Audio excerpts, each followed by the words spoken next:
All right, welcome to episode 15 of the Therapeutic Art prompts. This goes along with episode 15 of the podcast, which was about relationships. So for this prompt, what I want you to do, I got fancy with mine. You do not have to do this. Sometimes I'm just like in the mood to make something, but don't feel obligated to have to, take a lot of time on this. You could just draw circles and lines if you want. These circles are all punched out from different paintings I've done. I like to reuse some of them, especially if I don't love the painting. I just love using them in collage. So the therapeutic art prompt is to draw a circle in the center, and then all these other circles around represent different relationships in your life. And then the string, I sewed mine. Like I said, you don't have to do that. I was just in the mood. You could just draw lines to each one, but just symbolizing how you're connected to each of these people. And then inside the circle, I want you to write, firstly, what makes you connected to this person. Is it, their family? You have a shared history. You love each other.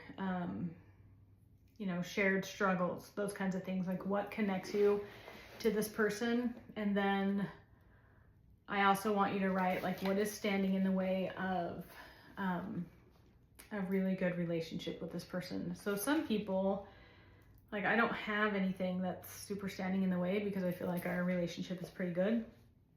Some people, I feel like, some of the things I wrote were there could be less judgment. I want there to be more connection or more communication. I want there to be more openness about, how you feel and being honest. So just write again, what connects you to this person. And then also, I wrote it in a different color. I don't know if you can see, but this is what connects me to them.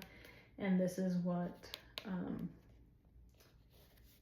I feel like is missing, or that is holding us apart, that's making our relationship not as good as it could be. So this was kind of, I don't know, this relationship thing is a tender subject for me. So it was a little bit, I always am thinking about the art prompt or the podcast while I'm making this. And it was just a little tender for me. And I think for a lot of you, it probably will be, because this is a touchy subject when it comes to faith transition, right? It does change your relationships, and there is grief associated with that. So just so you know, you're not alone. I was feeling all the feels during this one too. Okay, so the questions are, number 1, what relationships are the most painful for you right now? I wrote some down. I'm not going to say who they are, but just think about for you, what relationships are, struggling the most. Number 2, how can you feel more love for that person?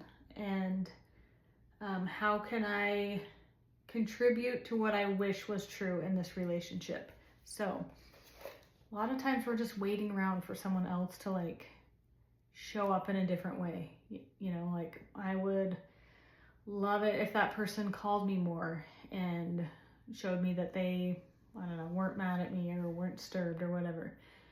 But on the other hand, I'm not doing that because it's uncomfortable for me. I can sense there's a little strain there. So they're not calling me, but I'm not calling them either.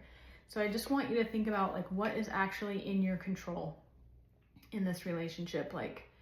You can't control what someone else does. People behave like people, right? The only thing I can control is what I do. So if I'm unhappy with this relationship, how can I show up in a way that will help encourage the relationship that I want? Like I said, I can't control anyone else. Maybe it won't matter what I do, but at least I can feel like I did my part to contribute and try to make it as good as possible. And like I said, that's really the only thing you have control over. So how can you contribute to what you wish was true in the relationship?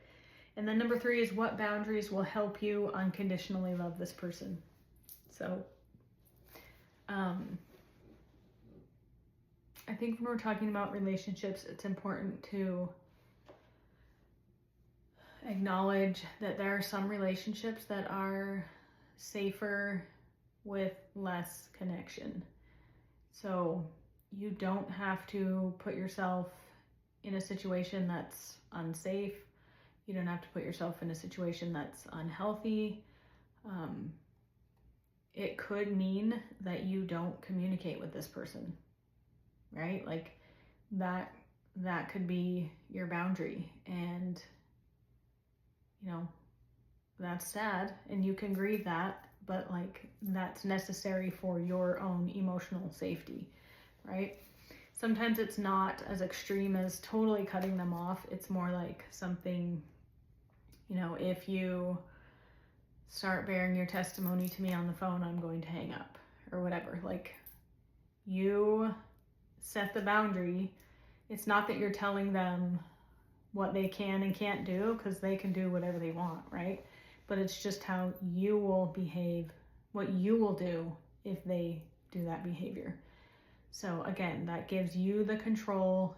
You're not asking someone to change or be different for you. I mean, you can ask, but we don't have control over whether they do it or not, right? So a boundary is not like, you can't do this. It's, I will do this if you do this behavior. So I will hang up if you bear your testimony. I will leave the room if you start yelling at me, things like that. And I think that's important, because when you can set boundaries like that, it does make it easier to just like unconditionally love somebody, right? It's hard to love someone that's like being abusive to you. So if you can set a boundary where there's more emotional safety for you, that is okay. And they might not like it, and that is also okay. So that's the prompt for this week. Let me know what you guys think. You can comment below the video. Tell me if this was helpful. Tell me what came up for you.